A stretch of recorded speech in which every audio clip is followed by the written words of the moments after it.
Some people have referred to microneedling as hair gym or gym for your hair. Hi guys, I'm Dr. Paresis and welcome to another video. I know it's been a while, so I thought I'd jump into a topic that lots of you have requested. So the topic of today is microneedling. And once again, we're going to address the two main questions as with any therapeutic approach. Is it safe and is it effective? Before we talk about the safety of microneedling, what actually is microneedling? Well, microneedling is taking a small device such as this one or this one and making small little micro injuries to the skin. These little injuries with a needle are usually only about 1 to 1.5 millimeter in depth. They cause, as I said, micro trauma, which is said to improve things like blood flow, bring along a number of growth factors, and revitalize the area worked in. Is microneedling safe? Well, thankfully, microneedling has actually been used long before it's been used to combat hair loss. It is said to stimulate collagen production in the skin and therefore is used or has been used to treat natural skin aging. So in terms of the safety of microneedling, we actually have quite a lot of evidence. For example, this 2021 systematic review found that most of the patients reported adverse effects as minimal, resolving quickly and spontaneously. Now, microneedling may look scary at times, such as you can see here, but it's actually much less invasive and much safer than you might think. Is microneedling effective? Now, this is the question that we all want to know. And some people have referred to microneedling as hair gym or gym for your hair. To answer this, let's start from 2021. So this is a literature review from 2021, which stated that at that point in time, in 2021, we had very little evidence that microneedling as a monotherapy, in other words, microneedling alone, actually benefited androgenetic alopecia. Another study from 2021 with good inclusion criteria, namely 22 articles and over 1,000 patients, found that microneedling was actually beneficial as an adjunct therapy, meaning alongside things like minoxidil, but that data was of relatively low quality. And I quote, large-scale randomized controlled trials were still needed to work out if minoxidil alone, microneedling alone is beneficial. This other 2021 literature review found something different.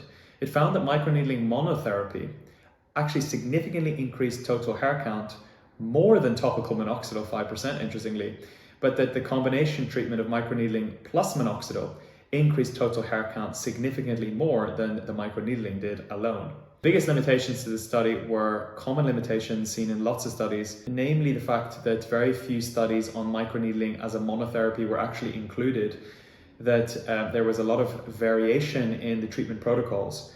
For example, different studies used different microneedling devices, session frequencies. So some studies did microneedling in their patients for much longer and some for much shorter. And this is the issue with a lot of the studies that you're about to hear today from me, that a lot of the studies have such a variation in how they've actually performed the microneedling on their patients and therefore assessed whether it works or not, which does make it difficult for us to draw confident conclusions from these studies. Jumping to 2023, this is a randomized single-blinded trial of 30 patients who were subjected to 4 monthly scalp microneedling sessions. 6 out of the 30 patients showed some improvement in subjective clinical photos, but in the end, there was no actual improvement in actual hair counts or hair density using microneedling alone. I quote, isolated scalp microneedling did not show improvement in scalp coverage or hair density of male pattern hair loss participants in this study. In 2024, this systematic review looked at 2 main studies on microneedling alone. You can see from these 2 forest diagrams, they show that the men who did microneedling only actually continued to experience hair loss.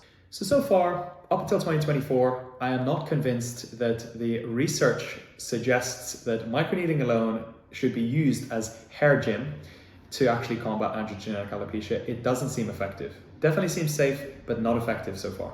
But as a lot of you guys might know, when used in combination with minoxidil, the studies are a little bit more promising. This is the 2013 paper that everyone knows about, and the bottom line was that microneedling plus minoxidil resulted in 4 times better hair results than minoxidil alone. This study we have seen before, and it showed a much higher hair count with microneedling plus minoxidil versus minoxidil alone.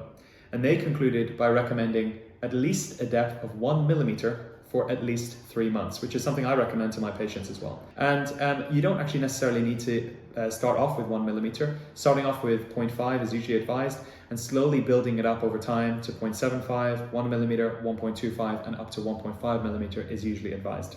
So where does the microneedling alone versus the microneedling plus minoxidil fit on my subjective effectiveness scale? Well, the microneedling alone is definitely very low down. I put it at around a 1 out of 10 in terms of how much it has convinced me that it is effective for hair loss. What about microneedling plus minoxidil? Well, I think minoxidil is around about here, and I would put microneedling plus minoxidil around about here. So it does improve, or does appear to improve, your hair results when used alongside topical minoxidil, but not necessarily when used alone.